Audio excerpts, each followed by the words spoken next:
Amin. Puji Tuhan. Mari kita berdoa bersama untuk mempersiapkan hati kita mendengarkan firman Tuhan.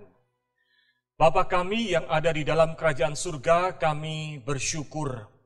Engkau telah menebus kami, Engkau telah menjadikan kami orang-orang yang tadinya adalah pendosa. Di dalam karya-Mu ya Tuhan Yesus, kami kini bukan hanya diampuni dosa kami, tetapi kami dipulihkan, bahkan boleh disebut sebagai anak-anak Allah. Sehingga kami boleh memanggil Bapa kepada Allah yang ada di surga. Bapa kami yang ada di dalam surga. Tolong ya Tuhan supaya di dalam saat yang istimewa ini, kami boleh duduk tenang merenungkan firman Tuhan. Tuhan berfirmanlah. Kami ingin tahu bagaimana cara seharusnya kami hidup di tengah dunia yang berat dan gelap ini. Bagaimana supaya kami dapat berjalan bersama dengan Tuhan tiap hari. Dan boleh menjalani dengan iman yang semakin teguh dari hari ke hari. Tuhan berfirmanlah. Roh Kudus terangilah hati dan pikiran kami, supaya kami dapat memahami firman Tuhan dan melakukannya. Di dalam nama Tuhan Yesus kami berdoa. Amin. Bapak, Ibu, dan saudara sekalian, ayat firman Tuhan yang tadi kita dengarkan dalam bentuk pujian adalah doa Bapa kami. Tuhan Yesus mengajarkan kepada para murid, kepada saudara dan saya, sebuah doa yang indah.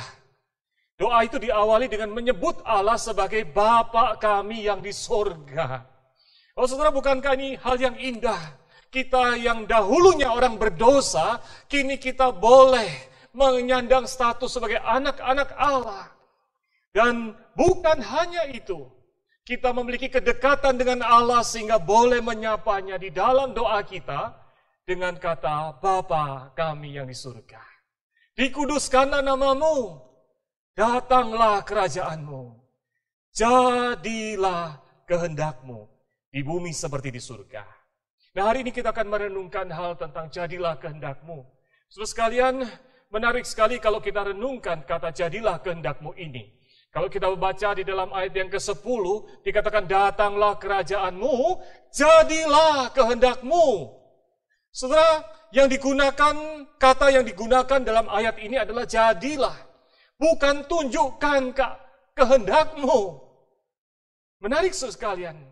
Bukankah selama ini yang kita inginkan adalah Tuhan tunjukkan kehendakmu? Karena hal itulah yang penting buat kita. Apalagi kalau mau melakukan perjalanan bersama Tuhan Yesus, maka kita ingin tahu, tunjukkan Tuhan, arah yang mana, kehendakmu yang mana Tuhan, supaya saya bisa berjalan. Tapi kenapa saudara sekalian, di dalam ayat ini bukan dikatakan, tunjukkan kehendakmu ya Tuhan. Tapi Tuhan Yesus mengajarkan, supaya kita berdoa, jadilah kehendakmu. Saudara, pertanyaan terbesar umat Tuhan di sepanjang masa adalah bagaimana mengetahui kehendak Tuhan. Ketika kita, mungkin di antara saudara ada yang sedang pacaran, maka kita seringkali berdoanya, Tuhan tunjukkan yang mana kekasih pacar yang Tuhan kehendaki untuk saya kelak bisa menikah. Betulkah saya harus mulai menjalin hubungan dengan gadis ini atau yang lainnya, si A atau si B. Ketika kita mau bekerja sama, kita juga bertanya, Tuhan, saya mau bekerja di perusahaan A ataukah perusahaan B ataukah perusahaan C. Tuhan, tunjukkan kehendakmu. Saudara, di dalam segala hal kita bertanya, kita ingin tahu kehendak Tuhan. Seolah-olah kalau kehendak Tuhan itu jelas, nyata, kelihatan, kita dengarkan, maka kita pasti bisa taat dan menjalaninya dengan nyaman. Dan pertanyaannya, apakah pasti demikian, saudara sekalian?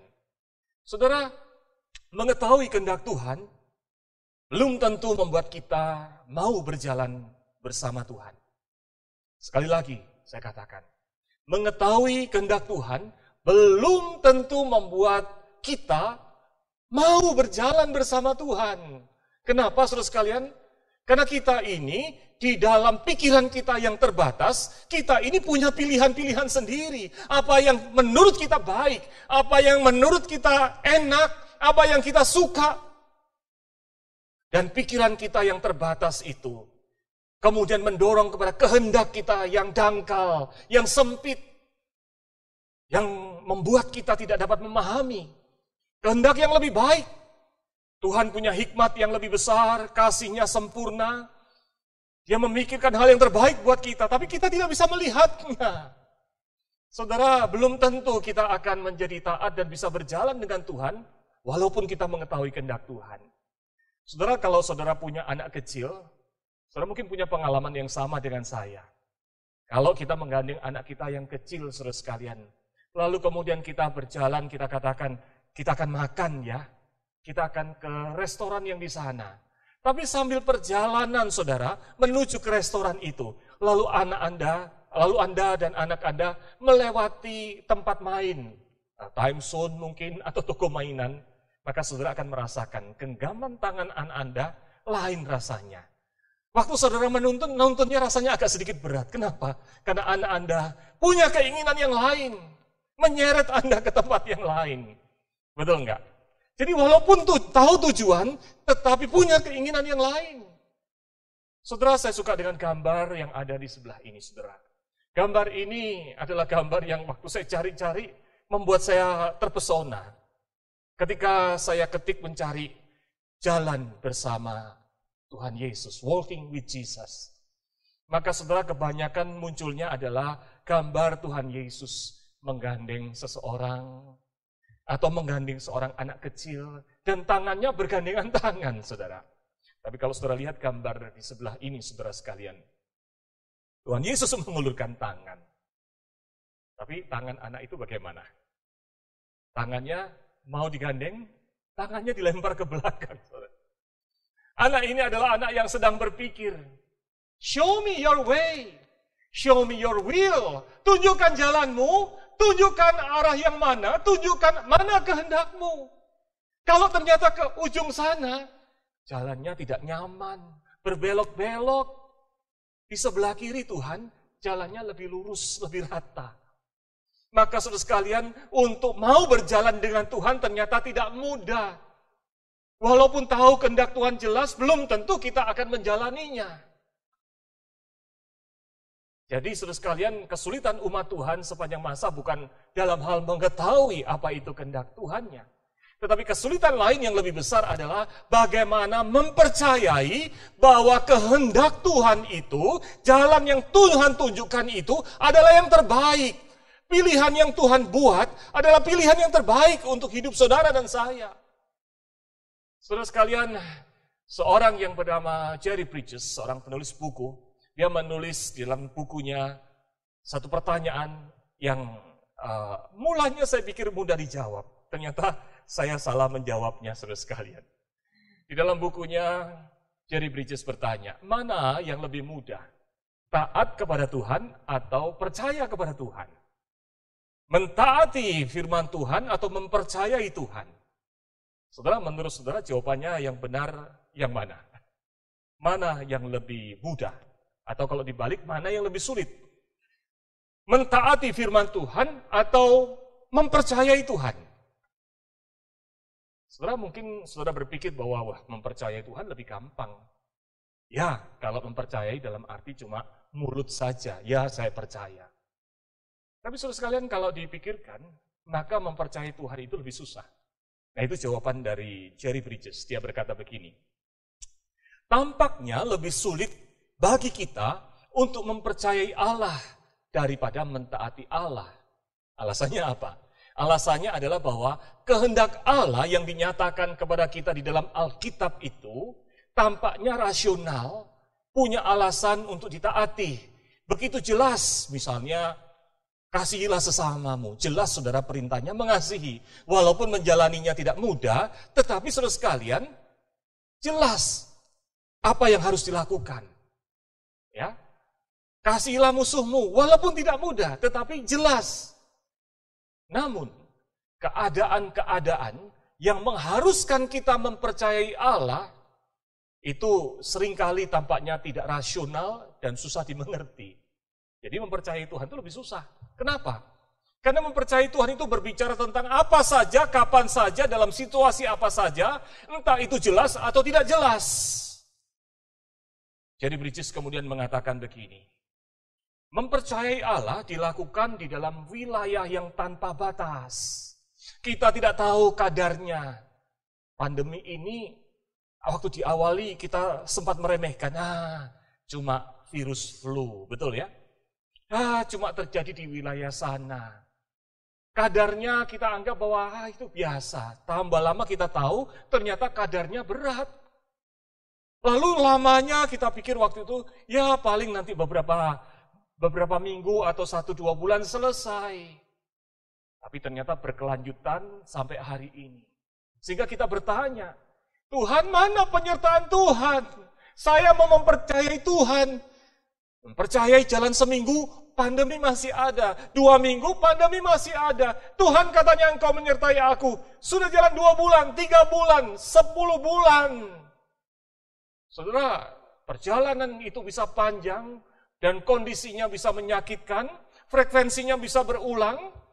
Kita khawatir ada gelombang pertama dilanjutkan dengan gelombang kedua. Saat ini katanya sudah masuk ke yang namanya gelombang kedua. Bagaimana, apakah ada lagi frekuensi yang lain, gelombang yang ketiga? Apakah cukup dengan gelombang kedua? Kita tidak tahu. Tapi yang ada adalah kita harus belajar mempercayai Tuhan di dalam segala keadaan. Kita harus belajar bahwa Tuhan itu mengasihi saya. Maka saudara sekalian, mempercayai Tuhan di tengah-tengah dunia ini menjadi tantangan yang jauh lebih sulit daripada sekedar mentaati firman Tuhan. Nah, saudara, itu sebabnya hal ini menjadi penting di awal tahun ini. Ketika kita bicara tentang berjalan bersama Tuhan Yesus, maka hal yang lebih penting dari sekedar mengetahui kehendak Tuhan adalah bagaimana mempercayai Tuhan Yesus itu sendiri, dan juga kedua, percaya sepenuhnya, sepenuh hati, bahwa setiap kehendak Tuhan adalah selalu yang terbaik. Dan itulah yang dimaksud di dalam Matius 6 ayat yang ke-10 ini. Ketika firman Tuhan mengatakan, jadilah kehendakmu. Firman Tuhan tidak mengajarkan kepada kita untuk bertanya, tunjukkan kehendakmu.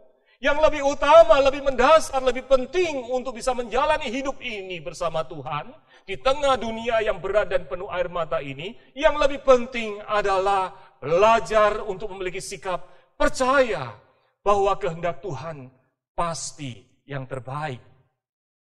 Saudara, kata kehendak di dalam ayat yang ke-10 ini menggunakan kata telema. Saudara, kata telema, saudara sekalian, dapat diartikan kemauan, dapat diartikan pilihan atau keinginan. Tapi kata telema ini secara khusus lebih banyak digunakan untuk mencerminkan tentang kehendak Allah. Dan kata telema ini beda dengan kehendak yang artinya kehendak manusia. Saudara, kalau kehendak manusia itu banyak hidden agendanya. Saya kasih contoh, saudara. Mungkin misalnya saudara biasanya datang ke gereja kebaktian jam 10 pagi. Saudara masih ingat nggak? Saudara biasanya datang jam 10 pagi atau jam 7.30? Wah, karena sudah lama pandemi lupa ya, dulu biasanya datang jam berapa. Saudara katakan saudara biasanya datang ke jam 10 pagi. Tapi hari itu saudara bisik-bisik sama istri Anda, ya. Kalau Anda suami, atau kalau istri Anda bisik-bisik sama suami. Atau kalau enggak bisik-bisik sama orang tua kalau Anda adalah anak. Hari ini aku kepingin datang yang ke 7.30 deh. Saudara punya kehendak. Lalu ditanya, kenapa datang ke 7.30? Ya, lebih segar. Lebih pagi, lebih baik. Gitu ya.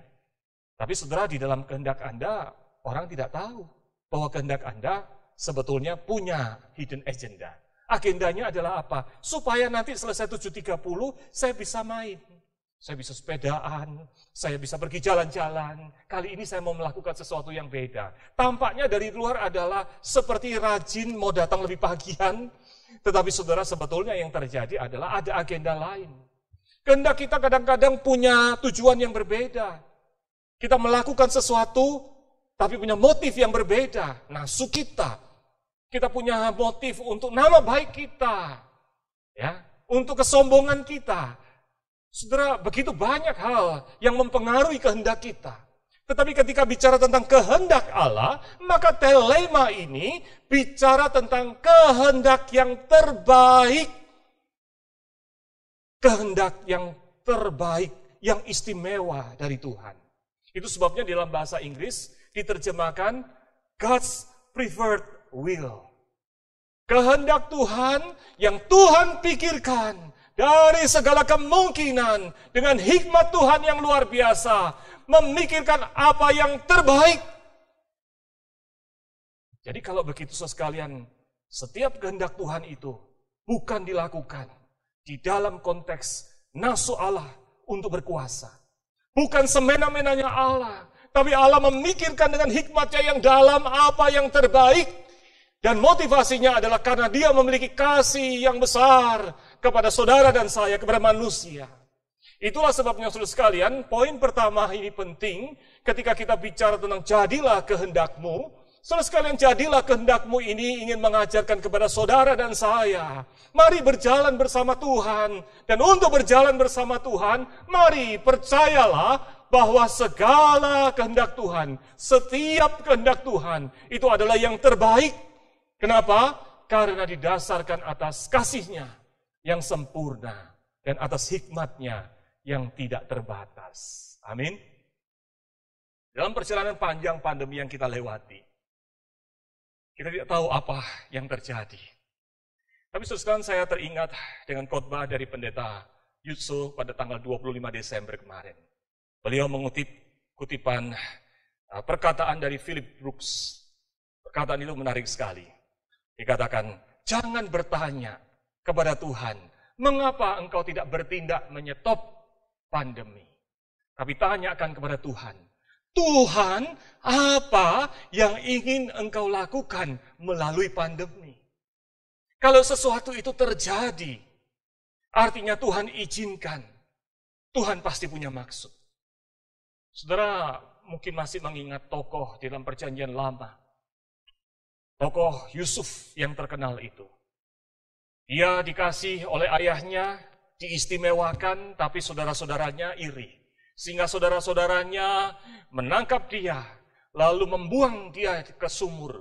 Tidak hanya berhenti di situ, lalu menjual dia sebagai budak. Saudara bayangkan apa yang dirasakan Yusuf. Anak yang dimanjakan oleh ayahnya, diberi baju yang bagus, disayang. Dibuang ke sumur, di tempat yang gelap. Terpisah dari ayah yang mengasihi dia. Terpisah dari dunia yang biasanya dia lewati. Dia jalani, dia hidupi. Tidak ada yang perhatikan. Saudara, apa yang saudara rasakan bila saudara ada dalam posisi seperti itu? Anda akan bertanya, Tuhan tolong. Tuhan mengapa saya mengalami ini? Tapi tidak ada jawaban. Saudara, bahkan jadi jual jadi budak. Lebih parah lagi. Ya mungkin harusnya bertanya, Tuhan mengapa engkau biarkan seperti ini? Mengapa nasibku seperti ini? Tunjukkan kehendak-Mu Tuhan. Dia tidak pernah bertanya hal itu. Di dalam Alkitab tidak dicatat. Yang ada adalah Yusuf dengan setia menjalankan apa yang dipercayakan di depan kehidupannya. Jadi budak ya sudahlah, jadi budak yang terbaik. Dia tidak pernah mengeluh, dia tidak pernah marah kepada Tuhan. Bahkan ketika dari budak dia mulai diangkat menjadi kepala yang mengelola rumah Potifar. Dihasut sama istri Potifar. Difitnah. Lalu kemudian akhirnya dia dipenjara. Saudara, sudah baru naik sedikit, jatuh lagi. Bagaimana kalau hidup saudara dan saya ini di tengah pandemi, seperti di roller coaster, jatuh bangun, dan banyak jatuhnya, tidak bangkit-bangkit lagi. Kita mungkin marah kepada Tuhan, tapi Yusuf tidak pernah bertanya hal itu kepada Tuhan. Tidak pernah marah kepada Tuhan. Bahkan Yusuf selalu mengerjakan apa yang dipercayakan dengan baik, sehingga dicatat dalam firman Tuhan. Yusuf oleh Tuhan dibuat berhasil dalam apa yang dikerjakan. Nah, saudara, apa rahasianya? Saudara, kalau kita baca di dalam Kejadian 50 ayat yang ke-20, ketika Yusuf sudah menjadi tangan kanan Firaun, lalu kemudian hari-hari ketika sudah mulai dipertemukan dengan saudara-saudaranya yang menjual dia sebagai budak itu. Yusuf kemudian berkata begini, memang kamu telah mereka-rekakan yang jahat terhadap aku. Tetapi Allah telah mereka-rekakannya untuk kebaikan dengan maksud melakukan seperti yang sekarang ini, yakni memelihara hidup suatu bangsa yang besar. Oh, rahasianya di situ, saudara sekalian. Rahasianya adalah Yusuf percaya, kalaupun keadaan kurang baik, bahkan ada orang yang niat jahat yang secara sengaja menjatuhkan dia. Tetapi Tuhan, pada waktu yang bersamaan, Tuhan memakai seluruh hal itu untuk kebaikan umatnya. Saudara, pandemi ini tidak lepas di luar kendali Tuhan. Di dalam hikmat Tuhan, Tuhan merancangkan hal-hal yang baik melalui dan di balik pandemi. Percayalah, ada kehendak Tuhan. Dan di dalam kasih-Nya yang sempurna dan hikmat-Nya yang tidak terbatas, apapun yang sudah hadapi dalam hidup ini, kehendak Tuhan adalah yang terbaik. Kalau Tuhan izinkan sesuatu terjadi, maka berdoalah. Mintalah pada Tuhan hikmat. Untuk apa? Untuk percaya bahwa kehendak Tuhan adalah yang terbaik. Jalani kehidupan ini. Maka disitulah kita mulai berjalan bersama dengan Tuhan. Amin. Saudara, ketika bicara tentang jadilah kehendakmu, saudara sekalian, maka di dalam Matius 6 ayat 10, firman Tuhan berkata begini, datanglah kerajaanmu, jadilah kehendakmu di bumi seperti di surga. Saudara, kata jadilah kehendakmu ini ada di dalam konteks yang diawali dengan datanglah kerajaanmu, lalu diakhiri dengan kalimat di bumi seperti di surga. Kerajaan adalah bicara tentang apa? Kedaulatan. Dan kedaulatan yang Tuhan, yang bertahta di surga itu. Tuhan nyatakanlah, engkau itu berdaulat bukan hanya di surga, tapi engkau juga berdaulat di tengah dunia. Engkau berkuasa. Saudara, hal ini mengajarkan kepada kita hal yang penting. Jangan hanya berhenti pada pengakuan percaya bahwa kehendak Tuhan itu terbaik. Yang pertama tadi sudah baik. Engkau mengatakan, oh kehendak Tuhan pasti yang terbaik. Tapi jadilah kehendakmu itu juga bicara tentang apa? Tuhan, saya tidak mau hanya berhenti pada pengakuan. Maka kita perlu langkah selanjutnya yaitu mempercayakan hidup dan langkah kita pada kedaulatan Tuhan, pada kekuasaan Tuhan, bahwa Dia sanggup mewujudkan kehendaknya yang baik itu bagi kita, di tengah situasi apapun. Dan itu yang terjadi dengan Yusuf. Yusuf, saudara sekalian, tidak marah kepada Tuhan. Yusuf tetap merasa aman di dalam Tuhan, bersama Tuhan, di tengah masalah yang dihadapi, karena dia sadar bahwa sekalipun ada masalah, maka Tuhan yang berdaulat itu tidak akan pernah gagal memakai masalah itu untuk suatu hal yang kebaikan suatu bangsa. Setelah di dalam kesulitan perjalanan kita di tengah dunia, dunia ini memang dunia yang penuh masalah. Jatuh bangun, kesulitan ada, bukan hanya pandemi. Dunia ini adalah dunia yang sudah rusak karena dosa. Begitu banyak masalah muncul di sana-sini. Karena manusia yang berdosa menambah beban rusaknya dunia ini. Tapi saudara, di tengah segala masalah yang ada, percayalah, Allah bisa menggunakan segala hal yang ada. Bahkan Allah turut bekerja di dalam segala hal untuk kebaikan saudara dan saya. Roma 8 ayat 28 mengingatkan bahwa kita tahu sekarang bahwa Allah turut bekerja dalam segala sesuatu untuk mendatangkan kebaikan bagi mereka yang mengasihi Dia, yaitu bagi mereka yang terpanggil sesuai dengan rencana Allah. Kenapa Tuhan melakukan itu? Untuk menguatkan kita, menguatkan iman kita, menguatkan otot iman kita, dilatih dengan segala hal, supaya boleh bertahan sampai pada kesudahannya. Saudara, oleh sebab itu mari bersandar pada kehendaknya.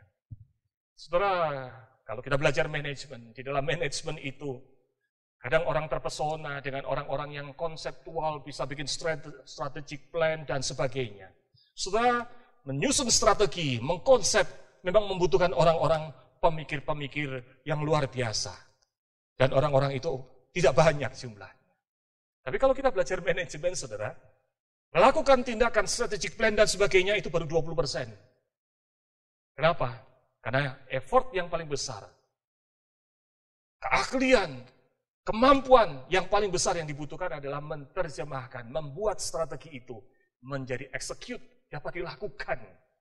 Dan saudara, itu 80% effortnya. Saudara, buat apa kita berencana kalau kita tidak dapat mengerjakannya? Tandanya kita tidak punya kuasa untuk melakukannya. Kalaupun kita mampu melakukannya, kita ini manusia punya limit. Banyak orang yang sudah punya berencana banyak, kena pandemi, rencananya gagal. Punya rencana banyak, meninggal. Segala hal yang direncanakan tidak bisa terlaksana, karena ada limit manusia. Tetapi Tuhan kita adalah yang maha kuasa, Allah yang kekal, Allah yang tidak akan binasa, Allah yang selalu ada, Allah yang selalu menjaga saudara dan saya. Oleh sebab itu, saudara sekalian, ketika bicara tentang apa sih kesulitan terbesar manusia sepanjang masa, bukan kesulitan mengetahui kehendak Tuhan, bukan hanya mempercayai kehendak Tuhan, tapi kesulitan terbesar sebetulnya adalah mempercayakan diri kepada kehendak Tuhan. Kalau saudara percaya Allah itu berkuasa, maka saudara jangan tunggu lagi, percayakan pada Tuhan.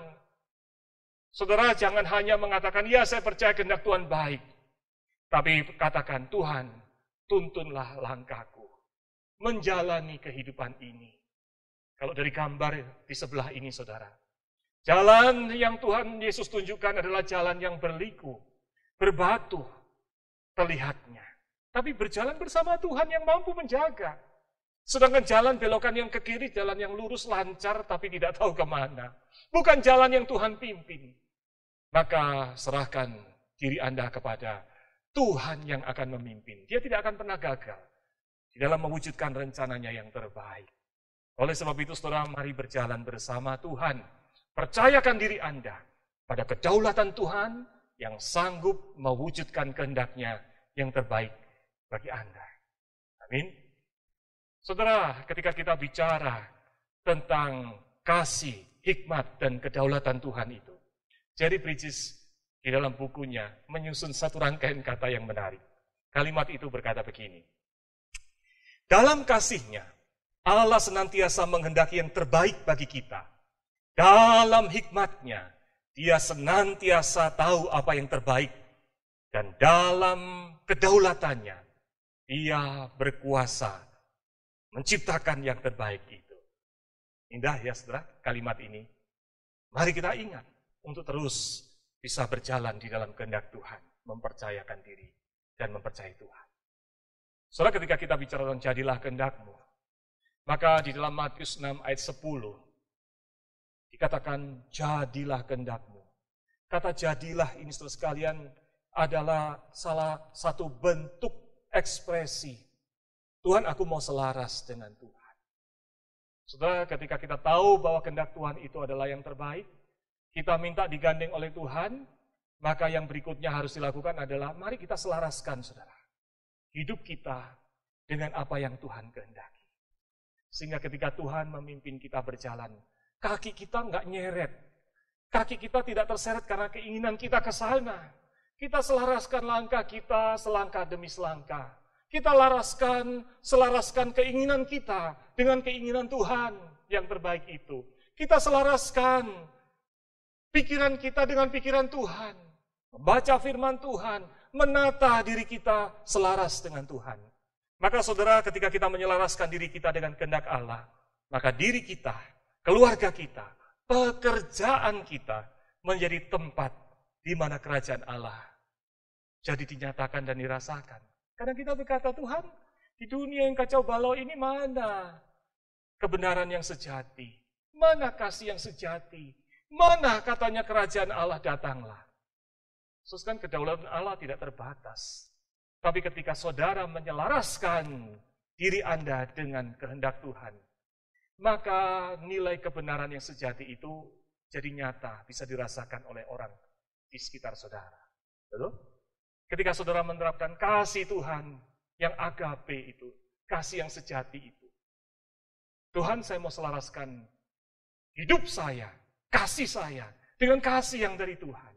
Maka saudara, engkau dengan itu menyelaraskan hidup dan menghadirkan kerajaan Allah itu. Membuat kerajaan Allah itu dirasakan, dilihat oleh manusia, di sekitar Anda, oleh keluarga Anda, oleh teman sekantor Anda. Maka saudara doa jadilah kehendakmu itu dikaitkan dengan datanglah kerajaan Tuhan, kedaulatan Tuhan di bumi seperti di surga.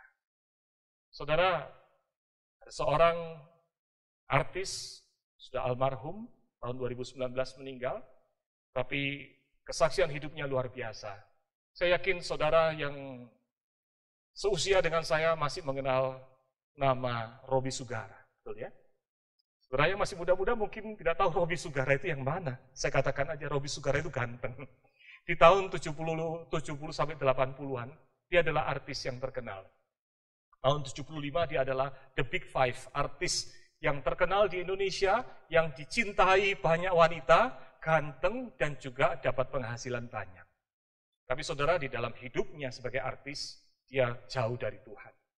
Akhirnya pada suatu waktu terjadi kebangkrutan, dan kemudian di dalam kebangkrutan malah kemudian Robby Sugara meninggalkan anak dan istrinya.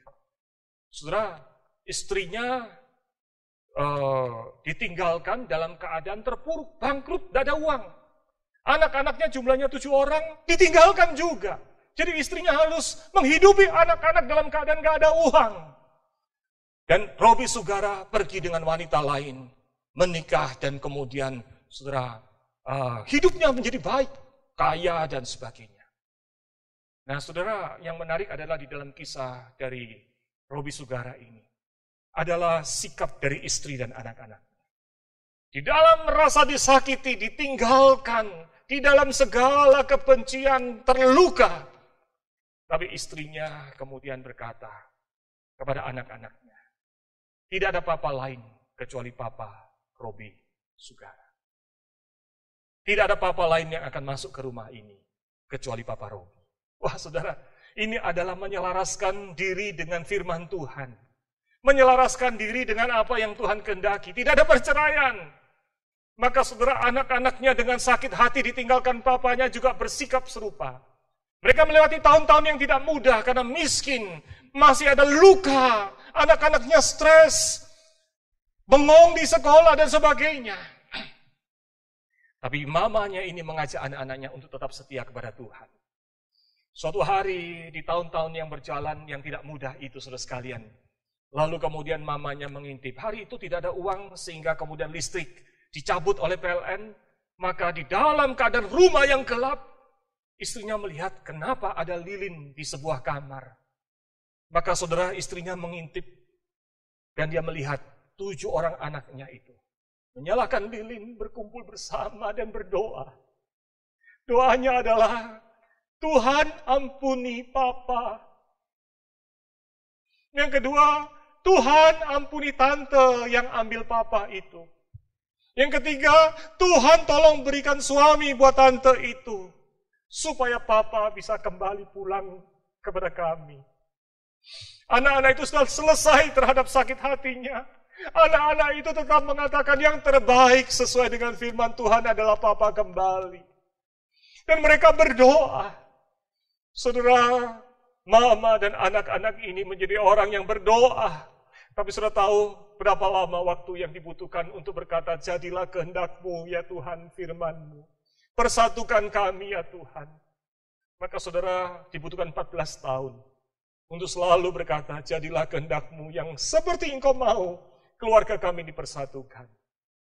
Tapi yang indah saudara sekalian, di tengah segala pergumulan jatuh bangun, mereka saling menguatkan. Pernah ada satu masa di tahun ke-7, mereka nyaris sudah tidak mau berdoa lagi. Tapi seorang anak berkata, silakan kalian tidak mau mendoakan lagi. Silakan kalian mulai memikirkan bahwa mama boleh menikah lagi. Tapi aku akan tetap berlutut, berdoa kepada Tuhan. Supaya kehendak Tuhan yang terbaik yang terjadi sesuai firman-Nya. Setelah akhirnya mereka kembali berdoa, meneruskan harapannya kepada Tuhan. Menyelaraskan diri mereka kepada firman Tuhan. Dan setelah 14 tahun, dalam cara Tuhan, Robby Sugara bertobat, kembali ke rumah. Bahkan kemudian dengan cara Tuhan, hidupnya diubahkan. Tuhan pakai melayani Tuhan. Sampai akhir hidupnya 2019 kemarin. Saudara, apa yang terjadi? Anak-anak yang tadinya tidak bisa melihat damai di rumah. Anak-anak yang tidak bisa melihat kerajaan Allah yang damai, sukacita yang dari Tuhan itu ada. Semuanya kering, hancur, broken home. Tetapi ketika hatinya menyelaraskan dengan kehendak Tuhan, mengharapkan kehendak Tuhan terjadi, maka saudara, kerajaan Allah itu hadir di tengah dunia. Di dalam keluarga ini ada damai yang dari Tuhan, ada sukacita yang dari Tuhan, ada keluarga yang bahagia dipersatukan di dalam Tuhan. Amin.